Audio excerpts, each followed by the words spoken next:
that we rejected Constitutional Amendment Bill number 7.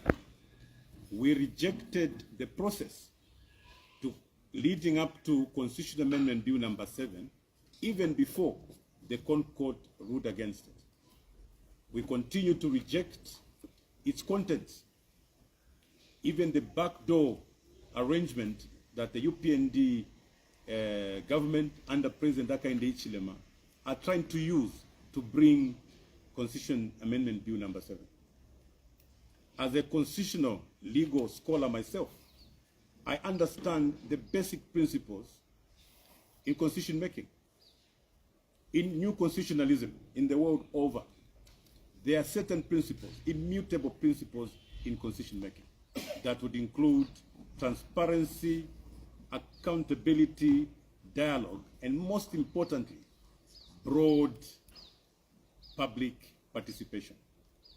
If you look at these elements, if you look at the elements of transparency, accountability, dialogue, and indeed public participation, all of them are missing from this particular process. Therefore, there is no reasonable Zambian or leader who today would want to back Constitutional Amendment Bill number 7, or indeed the process through which it's being processed. This particular process, countrymen and women, you may be interested to know, is a process that we rejected from the beginning as members of parliament, even before it was presented on the floor of the House. We have continued to reject this particular bill and indeed the process. We have gone as far as making an undertaking as members of parliament that whoever supports Constitutional Amendment Bill number 7 from among members of parliament, whether from the right or from the left, we as members of parliament under Tonse will take it upon ourselves and descend upon those constituencies where these MPs are coming from to decampaign them. We, the members of parliament under Tonse, will descend on those constituencies where these MPs are coming from to decampaign them. And this is not a promise we're making today. If you check your records on social media, you will discover that it's an undertaking we made in March this year, and we still stand by it. Whether the members of parliament are from UPND or indeed the Patriotic Front Party, we want to make a call to them that let them search their conscience and for once be able to stand up for Zambia, stand up for the people of Zambia and the aspirations of our poor Zambians. If you look at the contents of Constitutional Amendment Bill number 7, if for some reason or by some chance or misfortune that particular bill is processed and passed in parliament, that will be the end of this country. We are back 30 years back. That will be the end of democracy. That will be the end of constitutionalism. So basically, Constitution Amendment Bill number 7 can be termed as an evil document. Meant to destroy our country. We want to encourage members of parliament to join hands with the Oasis Forum in peaceful demonstrations to demonstrate against Constitution Amendment Bill number 7. We undertake to join hands with all well-meaning Zambians, including the church, and in this case, the Oasis Forum. Even as they call for peaceful demonstrations on Friday, we want to join them. We will be in the battlefront to demonstrate to the Zambian people that we stand with them. We stand with the poor Zambians, the many suffering Zambians. We stand with them and ensure that that particular bill does not go through. So it's very important that we, the leaders, your representatives in parliament, make this particular point very clear, that from the beginning, we've been against this process, we've been against this bill, and we continue to condemn it. We also want to call upon the so-called experts, some individuals whose names we're able to recognize. These are individuals that maybe graced our lecture rooms when we're students studying constitutional law. But today, they have abdicated their national duty and support a process that they clearly know that is flawed, a process that should not at any time, lead to the crafting of that particular bill. So I think that we have made ourselves very clear that members of parliament, those present, even those that are not here, we have taken a position to go against Constitution Amendment Bill number 7, and that we will join hands with the Oasis Forum in fighting against this evil bill going forward. Before I call upon my colleague to comment, I also want to state that the information that we are receiving, the updates on voter registration, have brought about some very disturbing results. The ECZ has only managed to register slightly above 1 million out of their target of 3.5. This represents less than 30% of the target that they set for themselves.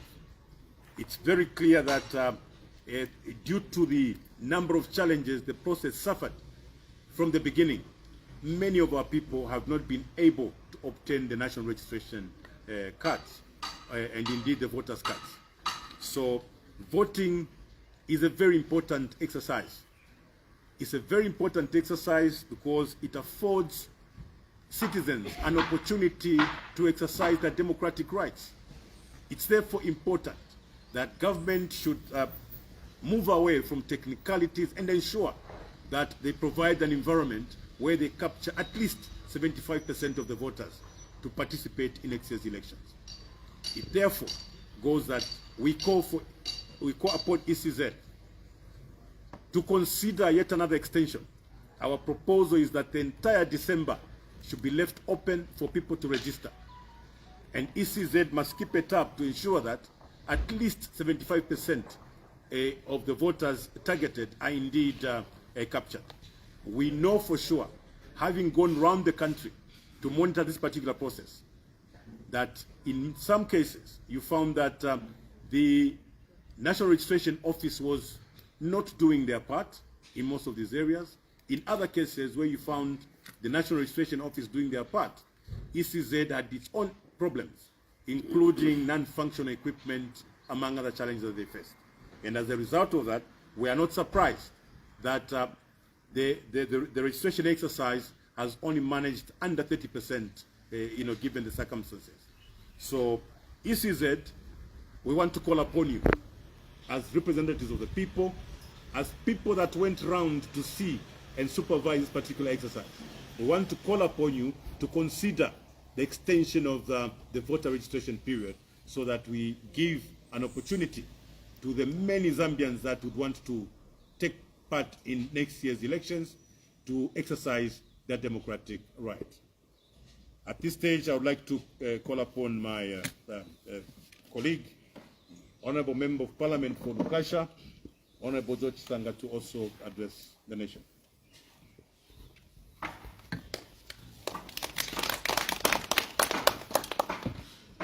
Thank you, Honorable Munduvile, Chairman of the Parliamentary Affairs for Tonse Alliance and aspiring candidate for the Patriotic Front Conference for President of the Patriotic Front, which is scheduled for some time in the near future.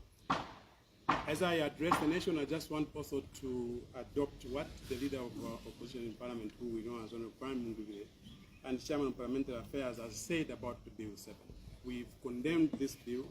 We've condemned the process by which this bill was initiated. We've condemned the content of this bill. We've condemned the lackluster interactions that the UPND government has purportedly been undertaking in guise to try and establish that people have been consulted. Why this process is being condemned by stakeholders is very clear to see. Your members of parliament, when the roadmap was rolled out in parliament, we questioned how government came about that roadmap, which sought to suspend the role of speakers in the process by designing a roadmap for themselves, contrary to how the other constitution-making processes have been done in the past.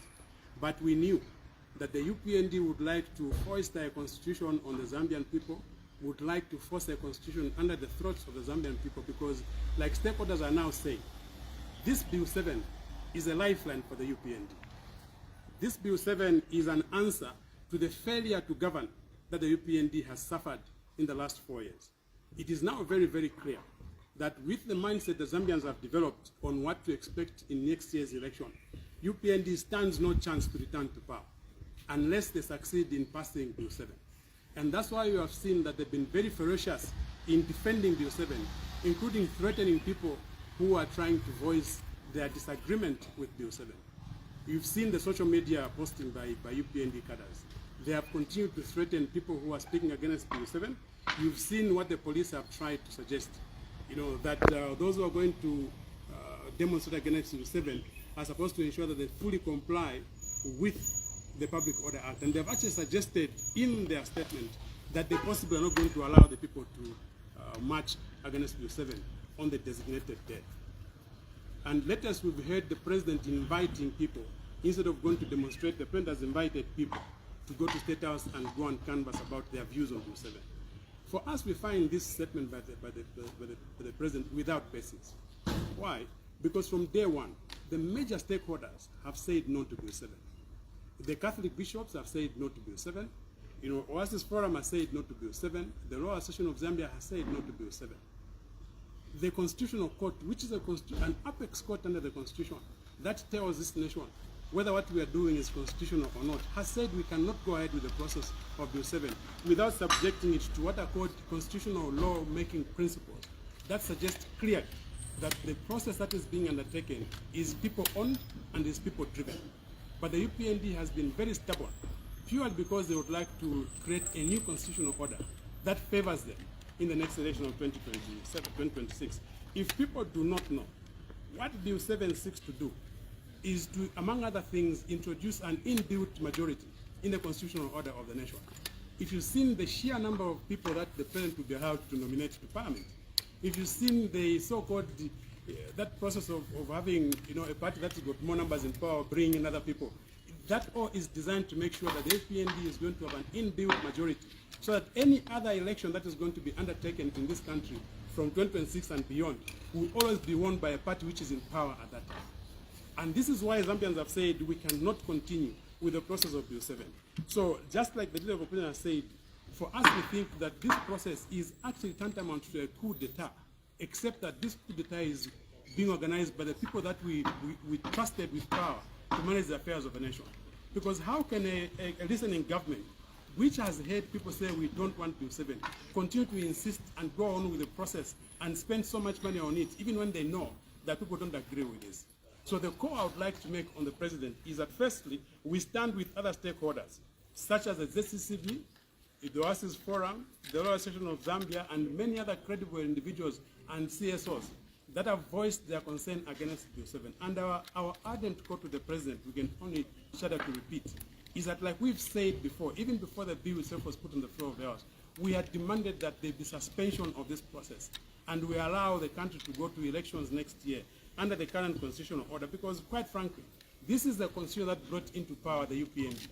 We don't understand why they are afraid to have elections undertaken under the current constitutional order. Why are they insisting on amending a constitution so that we can guide ourselves in the elections using the new constitutional order? This is something that Zambians are worried, Mr. President, and I think if you are a listening president, you must listen to what your people are saying, and you must abandon the process of passing this bill, at least until we have elections next year. And if there will still be need, even with the new government that is going to come into power, because we are very convinced ourselves that next year, if we go into elections under the current environment, so that we can have a credible election, free and fair election, there shall be a new government in office. And if there will be need at that time, imperative as it should be, that we pass a new constitution, this process can be recommenced again with the participation of all the Zambians. I want to say just one remark on voter registration. I think from the assessment that we have made as opposition members of parliament, we have established that this thing is not working either by design, by those who are in power, or just by negligence. Because it is not coincident that in certain areas, which traditionally people say are the strongholds of the opposition, that is where this system seems not to be working. If you see the statistics that are being posted after registration, you see a pattern that shows that certain sections of our country have registered more voters than others. I am one of those MPs, including Honorable Stephen Kampengo, who traveled to our constituencies to go and monitor voter registration. We established two things that were very worrisome.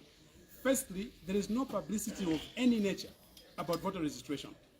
At least in Lukasha constituency, I can speak about it.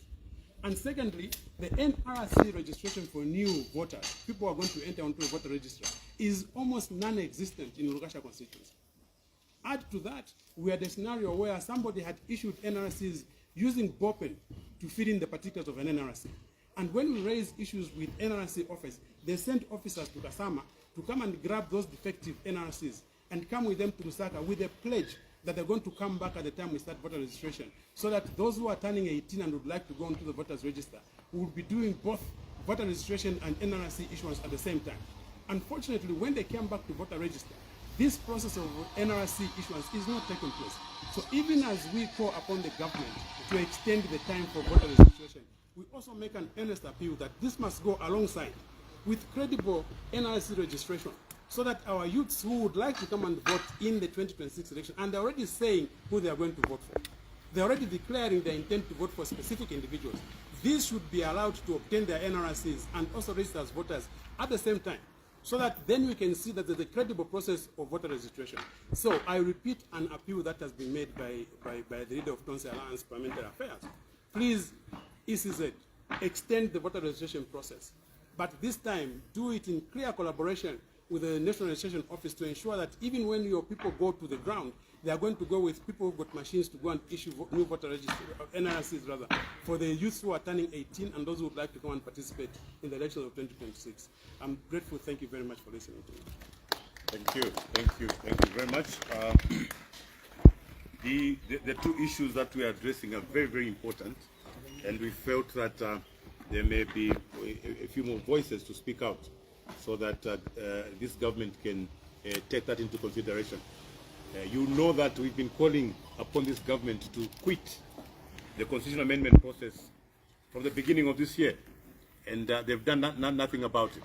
I would like one of our senior members of the party, member of Central Committee, and also Shuangandu Member of Parliament, to also add some comment to this. Thank you so much, Honorable Chairperson, Tonse Parliamentary Affairs, and aspiring candidate for the position of President in the Patriot Front. I also appreciate the rest of honorable colleagues who are here. Good afternoon to you, our colleagues from the media. First of all, like my colleagues have stated earlier, our position on the current bill that has been sitting in Parliament without a proper status, sitting in Parliament as deferred, together with the process of the technical committee which has been going round, which is not anything different from what the Minister of Justice was trying to do earlier, which we condemned because we saw her traversing the country from one province to another, trying to explain to people about Bill 7, which was termed as consultative process. We condemned that because we knew it was not anchored on anything legitimate. Now, my few comments are that the government's reaction to the Oasis Forum must be condemned by everyone, because the levels of hypocrisy in us politicians is becoming worrisome. Why do I say that? Whilst the Oasis Forum and many stakeholders have remained consistent on the issues of constitutional amendment processes, the politicians are the ones who are switching positions. UPND stood with the Oasis Forum and other same stakeholders during the time PF was trying to push Bill 7 in Bill 10, which was actually more consultative, with the legal framework that protected the contents and the processes. UPND stood using the same reasons that Oasis Forum are using today. I don't know how strange it has become now that UPND are in government, that they should see what they are trying to do as being legitimate in terms of constitutional amendment. They were very clear in the past that any constitutional amendment should not leave the part 3 of the constitution, which requires referendum. And we thought that's what they were going to embark on. Immediately they came into government, as they promised, to start running at the end of their term will not help them. And this dialogue that they are calling for should have been what they started with, if they were sincere. But like my colleagues say, we want them to learn from us, who have a success story, and I sit here as a member of parliament who was part of the parliament in 2016, when we enacted the current 2016 constitution.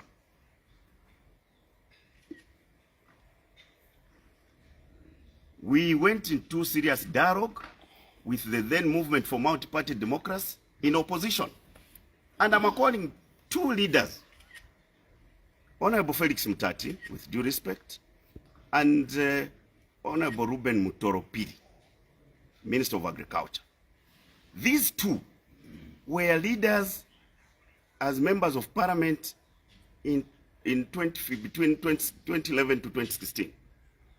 And they were very instrumental in the discussions we had between us in ruling as a ruling party and them as opposition. Mind you, that time we couldn't meet the threshold of constitutional amendment. These 2 leaders and the other senior leaders like Madam Namgara were very instrumental in the discussions as we were instructed by the people at the tail end of the processes of enacting 2016 constitution.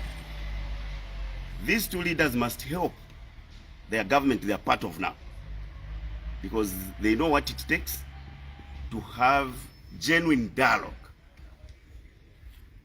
So, if the UPND have now forgotten about people's challenges in terms of priorities, we have to remind them that right now as we speak, most of the majority farmers who supplied maize to FRA are still not paid. This is December. We are going to December. So if they are not caring about the people and they want to care about themselves, because those amendments are just political, it's just about consolidating authority, Self-preservation. and self-preservation for politicians. There's nothing much for the people. People now would want the president to address the power shortages, the protracted long hours of road shedding. Yeah. That's what people are concerned about. Now, believe you me, that if those amendments were to succeed, you are talking about an increment of numbers of parliament, which won't be a cheap undertaking. It will be at a cost. So if government can find money for people to go around, masquerade to be doing consultations, why wouldn't they find money for the people who have supplied maize on credit to FRA? They are walking long distances to go to the banks, only to go back to their villages without money. What kind of government is that? You know how difficult it has become today. There's no power and there's no fuel for those that depend on fuel on generator sets. They have to look around for fuel, which is also expensive. So what priorities has this government got? The distribution of inputs for poor farmers who benefit on Farmer Input Support Program, FISIP, is chaotic. Farmers will end up again sharing fertilizer in Medas, which has already started from what I'm told, because members are just coming from the constituencies. So these are the priority areas the government should be concerned about. So if people were lastly allowed to demonstrate that time, you saw UPND cadres, youths and whatnot demonstrating against Bill 10. Why shouldn't people express themselves now? Why shouldn't people express themselves now? In any case, these people are saying it will be peaceful. They are not going to demonstrate in a violent way. It's provided for in the Constitution.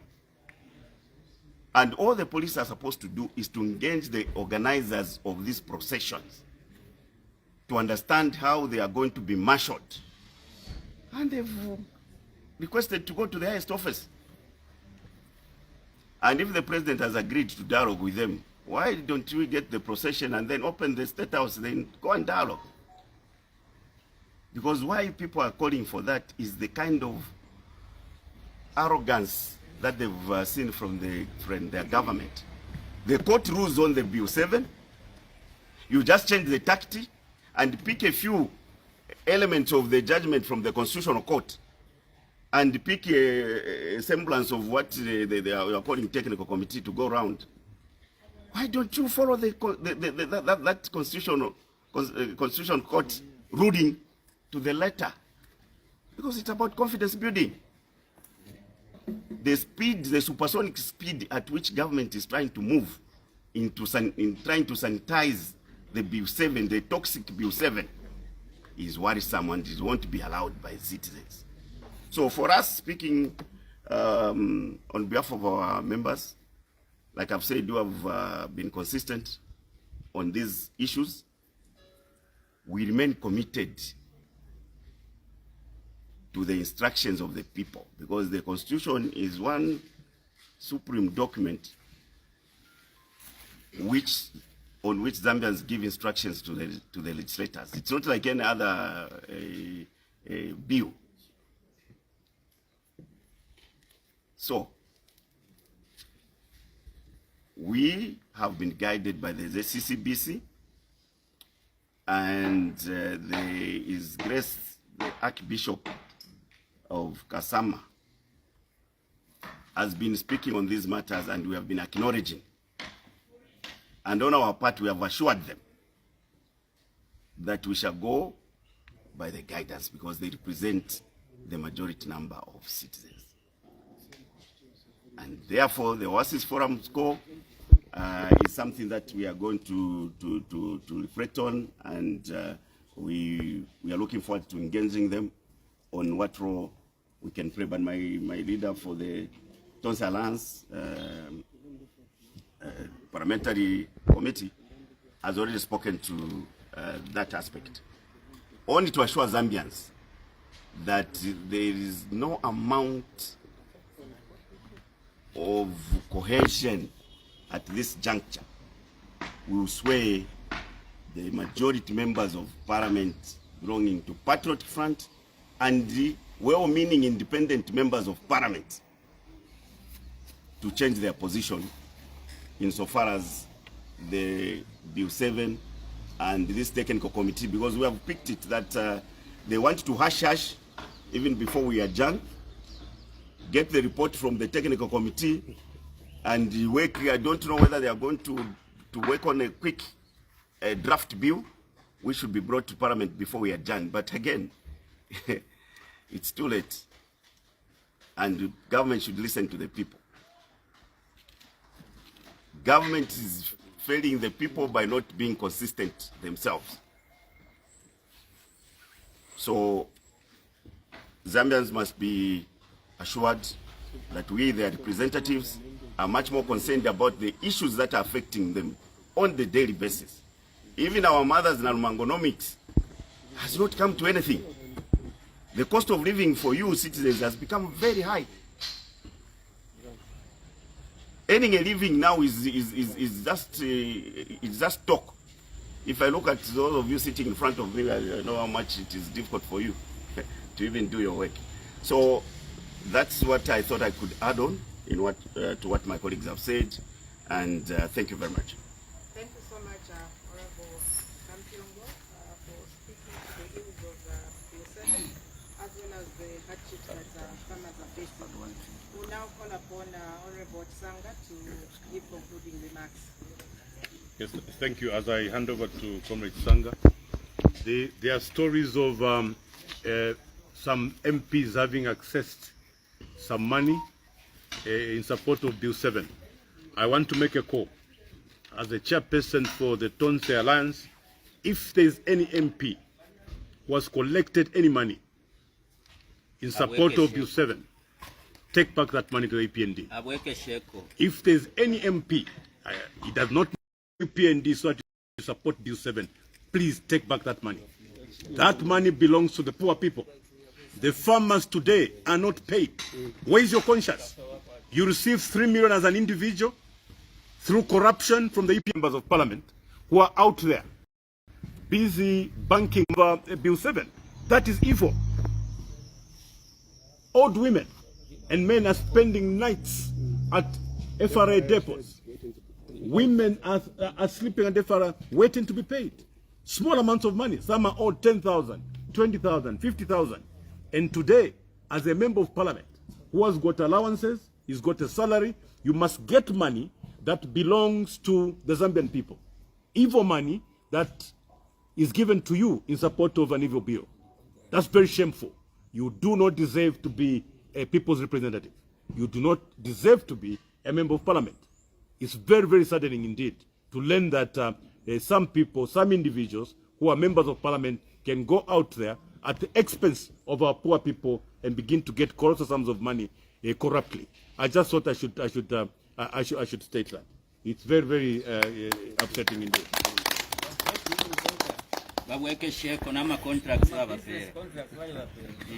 Yes, I'm told they even have contracts. This is a corrupt government. No wonder they destabilize the SEC, because the UPND government under President Hakainde Hichilema does not want stability at the Anti-Corruption Commission. I'm told members of parliament are being coerced with contracts so they support Bill 7. Indeed, it's a shame. How are you going to fight corruption when corruption is right in State House? Giving away contracts just to be able to coerce members of parliament? Where is your conscience, President Hakainde Hichilema? Where is your conscience? You promised to fight corruption.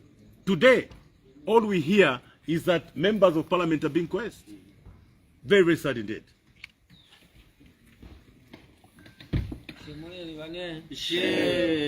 When your leader of parliament in Tonse speaks, sometimes it becomes very difficult for you to come and say something else. No, but I think the message is very, very clear. Corruption only thrives in society when those who are so whipped to be corrupt find weak souls who can become their targets. But just to echo what the leader of opposition has said, quite frankly, if there are any people that have been corrupted or to whom corruption has been suggested, we make a call for them to search soul. They were sent to parliament to represent those people who voted for them. They have got a social contract with those people. Okay, before I make a closing remark on Bill 7, let me just make a point that came when I was making a presentation on NRCs and voter registration. I think one journalist who's following this live has given me an indication that in fact they are now receiving complaints that some of the voters cards rather that are being issued now do not even have full details. Either the person's face is missing or names are not properly recorded, and when you go and complain, they're not being given very good reception by those who are registering for votes. I would like to call upon ECZ to pay attention to this particular concern from a journalist. I think when a journalist raises it, it means it has repeated itself so many times. There are details that are missing on some voters' cards that have been issued recently, and also some of them don't have the faces on them. This is the responsibility of the ECZ, and it also just goes to justify the call we have made, that we must extend this process, possibly make it ongoing until the end of December or even until the end of January, to make sure we capture as many people as possible ahead of this decisive election of 2026. I was also being asked so many questions by the journalists since morning when we got word of what Dr. Shua said on KBN yesterday, that there are some MPs who have been bribed or to whom it is being planned to bribe by paying them 3 million kwacha. I wasn't able to answer to those who called earlier in the morning. I thought I should first find out from my leadership and also from my colleagues on what answer to provide to this. But I've now been given the permission to answer, and I'm going to respond to those who had raised that issue in the morning. The first thing we would like to say is, as a Patriotic Front leadership, we respect Dr. Seshua Seshua. We respect him as a scholar. We also respect him as an individual who's well-intentioned on every matter that he speaks about concerning the governance of this nation. I think he does whatever he does from a standpoint of love to the nation. And this is why when such a person makes a statement that creates allegations against you, you begin to get concerned. And this is why partly you've seen these members come here. I think we've come to voice our position very clearly, that we belong to that class of members of parliament who cannot sell for anything. We are some of those principled members of parliament who understand our constitutional mandate. We are members of parliament who took an oath to protect this constitution, and we've demonstrated this from day one in parliament. The first time we were suspended in this parliament is when we stood up to defend the constitution. When we noticed that government was making mistakes that were constitutional and what were going to cost not only the budget but the whole nation, we were suspended. Several other times when we've been suspended as a group that you're seeing in front here, it has always happened against the backdrop of our quest to try and protect the Constitution. We continue with that same responsibility of making sure that we protect the Constitution. And this is why we have stood very firmly against Bill 7.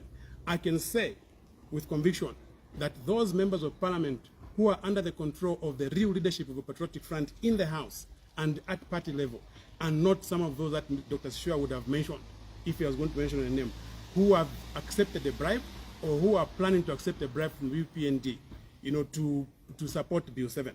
And because Dr. Shua is our colleague, I think I take it on behalf of all the members of parliament that we can engage him.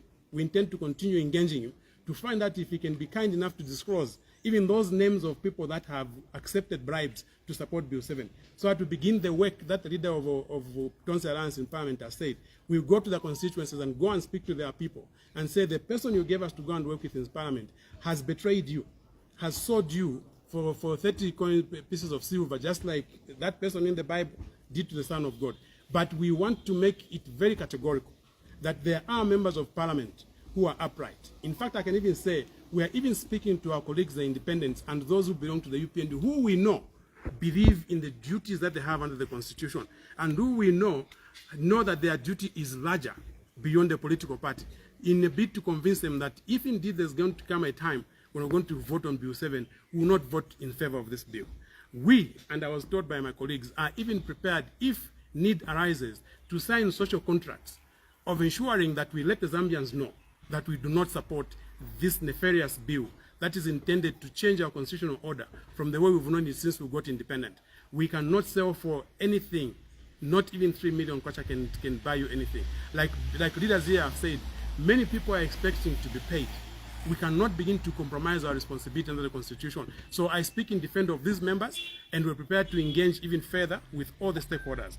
Our next stop will be the Oasis Forum. We want to renew this partnership with them to make sure that the nation knows that we stand with them on the fight against Bill 7. Thank you very much. Thank you. Thank you so much, our senior members of parliament, for stating our position as Opposition Patriotic Front members of parliament on the credited Bill, disrespected Bill 7 and other issues affecting the nation. It's now time for questions, points of clarification, comments from our colleagues, the media. Please state your name and the media house where you're coming from. Which will be academic constituencies in their strongholds. And that's where the contention comes in. Shame. Because if it was non-contentious, why did they not respect the report of 2019 from ECZ? So when we say that this is highly contentious, had there been a consultative process, the people would have demanded to know exactly which constituencies were up for delimitation. So it would be folly for anyone, including our own MPs, to accept or agree on this process and later discover that they've been ignored. So we, as opposition members of parliament, we want to make it categorically clear. We will not be part of that flawed process. That is a non-constitutional constitutional amendment process. That's exactly what has happened. If it was constitutional, it was going to be people-driven. This is a process that is started by the UPND, doctored by the UPND, and concluded by the UPND. If anybody listen, there's nothing. I mean, the Minister of Justice, they are even controlling the parliamentary process. They have set the timetable for Madam Speaker. And Madam Speaker was there listening. You know, they are presenting a timetable for Parliament. It's a select committee for Parliament. How did she know? Yeah, so Comrade Chisanga, I stand here as a very sad constitutional lawyer who, you know, has witnessed what is called a coup d'etat, a constitutional coup d'etat. Yeah. So, Comrade Sang, I think you may wish to just Thank speak you. to. Thank you, the opposition. And actually, just like you, I'm a very worried politician, I'm a very worried lawyer, and I'm a very worried scholar of constitutionalism in the country. We are witnessing today the darkest day in constitution making in the country. That you have a group of people calling themselves a political party wanting to backgrow a program of rewriting our constitution. The earlier stories you heard were that people were consulted. Contrary to what they were saying, it is now that the minister was saying people are going to be consulted to garner consensus. By the time they were supposed to have come to the House, they should have had a people's participation into the program. So that when they're announcing the program which was being announced today, they would have said the input that came from the people is this and the other. The minister was kind enough to actually mention some groups that were consulted, but it's on record. The press has already reported that those who are consulted have already said they don't want this process to be undertaken. So who are they doing it for? Because if you talk about the church has said no. If you talk about this political party here, we've said no. If you talk about CSOs which are credible, they've all said no. Even some individuals have gone to the press to go and mention that the way the UPND is going about amending this constitution, is incorrect. We should not do it. Others have even pleaded, can we just go to the election using the current constitution, which even ushered in the UPND into power? Why can't we hold the election with this current constitution and consider maybe amendments, next after the election? But what was even much more gregarious today was how the speaker handled the issue of the debate. Because after that, we were supposed to have asked questions to the ministerial statement. You see, when the first question was asked by Honorable Chisokwa, the speaker was offended, was upset, and she decided to drop the agenda from the order paper. When we walked out, she decided to bring the agenda back on the order paper, and our colleagues were continuing to ask questions. That was highly unprocedural. So whatever has taken place after we've left the House, it's unprocedural, it's unconstitutional. It does not comply with the order paper. But this is the kind of parliament that we are dealing with. Like Honorable Munduvire has said, there's a procedure that you have to follow if you have to introduce the amendments to the Constitution. But what has happened today, what we experienced there today, was a clear roadmap to actually execute a coup d'etat on the Zambian people. They execute a coup d'etat on the Constitution, because the Constitution is what guides what should happen in the nation. You can't have the government come to Parliament with a ready-made mindset on how they're going to do a constitution. That's why there's confusion between what the minister is saying and what the president was saying and what Mr. Amasaka was saying. Insofar as the president is concerned, they have a draft constitution. The president waived the draft constitution to the public. Mr. Amasaka also is on record saying we have a draft constitution. The procedure that is being intimated by the minister in the House, it suggests there's no constitution. So what are we going to take as politicians, as MPs of the opposition? Do we have a draft today which will be highly unprocedural, or don't we have a draft which is probably procedural? But we have to ensure that every step that is provided for in the law is complied with when you have to make the constitution. So, like Honorable Munduvire said, and everybody here is saying, we are not going to be party to a process that abrogates not only the current constitution, but also abrogates our standing orders, and also usurps the powers of the Speaker and vests them in the Minister of Justice. Because the minister can't come here and give us a roadmap, which includes how many days we're going to debate the Constitution. They've actually prescribed, I think, 3 days, or 3 weeks, or 2 weeks to debate the Constitution. We are representatives of the people. Each one of us are going to the constituency when we close Parliament. We don't even know how long it is going to take for us to consult our people. Like I said before, I have to go and translate what is provided for in this draft into Bemba, so I can go and speak to my people in the constituency to find out if they support this change which are being proposed. But to give us,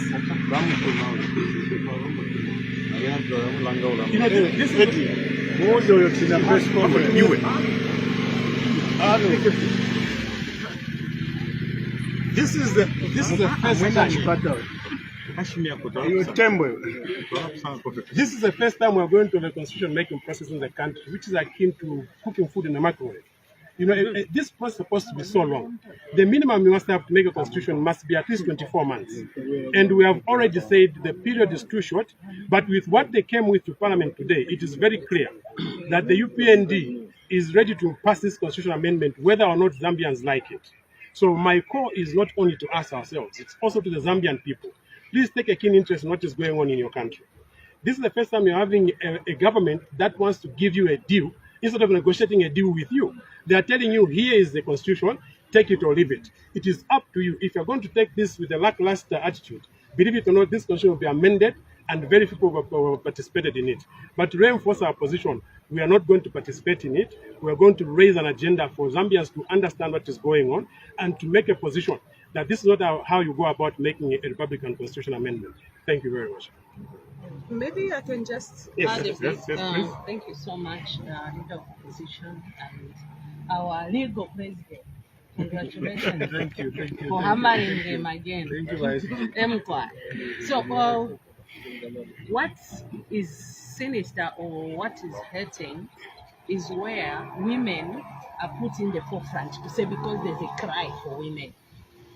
If the UPND loved women, the president had the power to nominate 8 members of parliament. How many women did he nominate? The first thing he did when he entered into State House was to squash the Ministry of Gender. So, how can you trust an individual who doesn't have an agenda for women to say that is the one who wants to increase the number of women? So you see, sometimes it's very painful. I was looking straight into the eyes of the Justice Minister as she was making the presentation to say, no, women, you are the one. You see, once someone is fronting something in order to get something else, there is need for us Zambians to question. How many cabinet ministers do we have in this cabinet right now who are women? If you look, the whole of the front bench there, there's only the Vice President and the Justice Minister and maybe 2 or 3 others. And yet he has the powers to choose 25 cabinet ministers. Why didn't he put it 50-50? He had the chance to nominate the youth and even to nominate people with disabilities. How many has he brought in the House? So the question of putting women in the forefront to say, no, we are fighting for women. This is how women get used, unfortunately. To say we are fighting the noble or core, it is for women, and yet this is not about women. The idea is we needed to know, are they going to demarcate all the 156 constituencies for us to have 312 constituencies so that we can safely say, oh, okay, this is what is going to be befitting for us as a nation? The painful thing today, honorable colleagues, is that Zambians are going home hungry. Yeah. Why should a government which has people at heart start thinking of expanding the number of constituencies? Because that will come with a cost.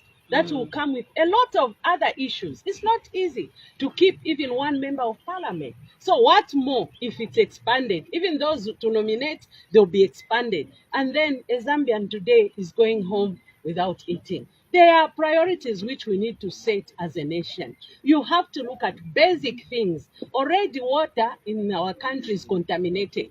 We needed to look at water, we needed to look at food, and we needed to look at the basic shelter for individuals instead of expanding the number of constituencies. So for me, I see this roadmap as a way to try and manage or get themselves a second term, because they have already seen that the popularity out there is dwindling. That is my comment. Senior MP, with your permission, come, madam. Come. Yes, please. I want to confirm here and announce that today, in my capacity as the Legal Secretary General of the party, I've written to the Speaker relieving Anton Mumba as Chief Whip, and the opposition Chief Whip is Madam Brenda Nyerere.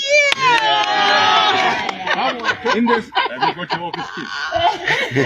I'm going to get the keys. Thank you so much. I need a copy of that later. I need to go demand. Or to be given to you. The second announcement, Yes. senior MPs, to announce that today I've written to the Speaker that Chavinga, I don't even call him honorable, I call him Mr. Robert Chavinga, is no longer the leader of opposition. The new leader of opposition is Honorable Mulenga Kampama. Emma women. Emma women. Right now. So you are senior, you are the most senior MP here, together with Vakantonga and everybody else. We have written the letter to the Speaker this morning and stamped receipt. So we were surprised that they didn't announce the changes, and it is most unfortunate. No, that's very shocking because from what has happened in the past, I remember when I was being removed as leader of opposition. The letter was delivered at 12. 14:30. So Honorable Kampamba, ensure that you get your office keys. And also I'll take you to the keys now. Yes. To the office. Yes. We remove your keys to my file. Yes. Both of you and take over. Madam Kampamba, there's very serious business on the floor of the house. Yes. We can't go without leader of opposition. Yes. So please take charge. Can we go back to the house and take those keys and get to our position? And if you find somebody sitting on your seat, mukapinge. Can we go back to Honorable Gafwa, I just wanted to give some closing remarks. Emkwai na chitirafe kwena kandirile ko bulanda mwebe na Zambia maka fwe nchushi echo ndela ndirefo chakwe bati ubuteko bwenu bwa UPND ilelo waleta ama amendment proposals umuli ba MP umuli ba minister umuli ba council chairperson ba secretary to cabinet mwabana ba attorney general tamuli nangu chimwe cha balanda nangu fye chimo nomba dili abalanda balechulisha dili abalanda tabalelia dili abalanda baleya mukulala n'ensala elo obuteko ubwakwata amano nangu buyumfu okukwata amano bulela ndati tulechinja olupapulo nga tuwachinja turefu atufushe ntungulushi shishasha amafumo turefu atufushe olupia ulwa kuingira mu mafumo ya ntungulushi ilio fwe bantu fwe balanda tulechula ubu buteko kwena bunkalwe ubuteko muri bankalwe ba UPND mwe bantu na milomba umane emyaka pine shintungulushi shenu shamitemwa ishintungulushi shenu ishakane fya buwele wele pakutila ichichi lupapulo chipita na totera mkwani. Thank you very much, leader of opposition. Na ine ndefo kulanda ko kulimo mwebe na Zambia. Iyi constitution balefo kuchita amendi. Balelanda balefo kufusha manamba yaba youth, bana mayo, abanesu amadisabled. Nomba ni relationship inshiripo. Yonse la clauses bachira punda no kuletawo. Baleta ama clauses ya leta ba youth. Aleleta bana mayo nabali disabled yeka yarapita nga balefwa delimitation ngefibambi balanzile bachite respect report ya 2019 ero baleta fye delimitation as a single amendment kunu mokutuwafuma twakweta 150 constituencies ba PF ro balundire kwa yali 6 baletele fye as a single amendment pakulunda kwa yali 6 kaumbwe na yali yambi ngabena ichile shupa chinshi nishi balefwa okufisa mina mukufusha bana mayo mukufusha emisepela nokuleta amadisabled ocho mwishi bati muri ubulwele mwisumina awe lero tu constitution chintu ichikalamba nishi twala chibutusha muri 2 weeks nanga mwawesha kunuma ba PF lo balefo kuchita amend constitution through bill 10 na mwawesha ma process haya aliko kwali NDSS kwa sababu baya kusia vonga ma political parties kwa sababu NDF kwali ama submission ku Ministry of Justice yonsa ya ma process ya repeatedly child taking in umwaka almost 2 years then nishi yala vela 2 weeks. How credible is it? What is the rush? A question not to feel kubepusha ocho bale rashinga chisho ocho bale foku fisa muri constitution. So mwisumi na mwebe na Zambia pali ubule mapa pali ocho bale fisa nishi baletela kulasira tuya kuma election chinshi chikabire ichile basunka chinshi icha shupa chinshi icha ba emergency because apata pali chili emergency mwebe na Zambia tumfweni ifoni fo watu miminina twamye bati pali ubule ma apa ko mailano tuletsala suspect balabambya balela ngati awe limbi balefo kuchinja term to 7 years balefo kufunya 50% plus 1 balefo kufunya running mate twala sumina ayama accusation pan to speed balende lapo supersonic speed yakapela makofi ile sakamanika so mwechalo mwebela Zambia mwemisepela kane ni constitution ta muri ubusuma nangu bumo babwesho echo chichile fwaika kumona cost of living twikele shani ubunga basangire pa 130 buise pali 50 kwacha ngevo bale chita promise fuel basangire pali 17 kwacha isa pali 12 kwacha ngevo bale chita promise ino mbali pali 35 kwacha exchange rate when they are taking over it was 15.8 let it come to 10 kwacha ni stwa mona tibale bomba no manga bai twala exchange rate pa 28 kwacha ngabasa ileta pa 27.99 at your dollar na ibwela ekubweloko let them address the cost of living amafuta eyalenga fyonse fikwele ama commodity prices ya kwele inonsta amenshi na Africa ni March April ya Africa amenshi ayafuma ku Congo na ku Northwestern ku Kariba what is happening even the little effect oil valley start record water rising direct start translating to reduced load shedding hours. What kind of a government? We've gone through with the PF. We used to see that Africa ino much to fikire ama light ya mboko banum. Now if you go on the ground, load shedding is getting worse. How do we trust them? Umumu ina mukati not kwata amendment ya geological bill. Tuachita agree apita speaker the apita report mu parliament.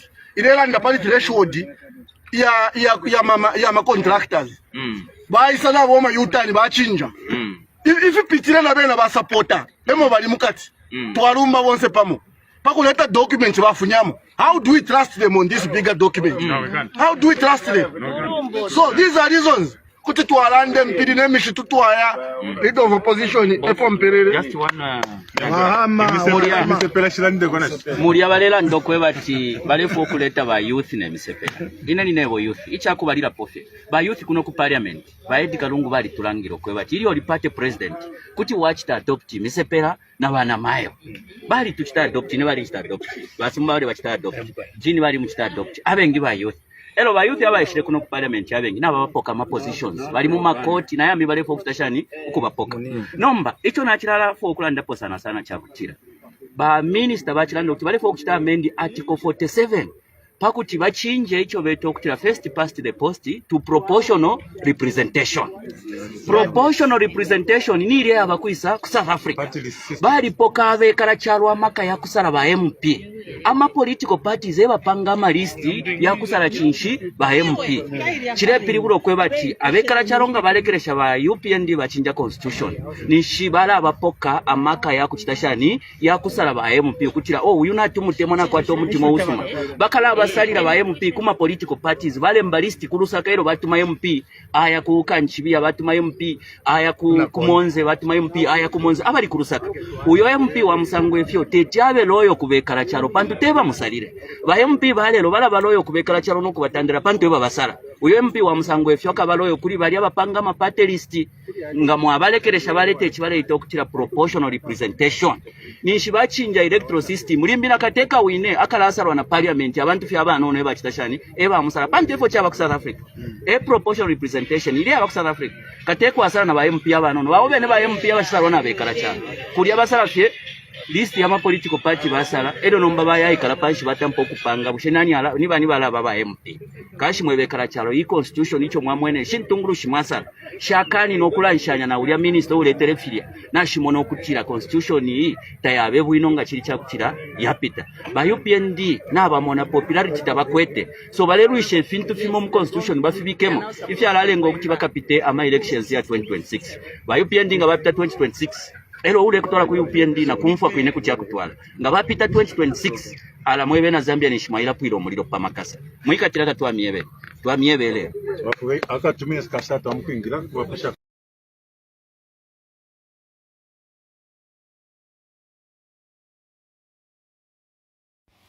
that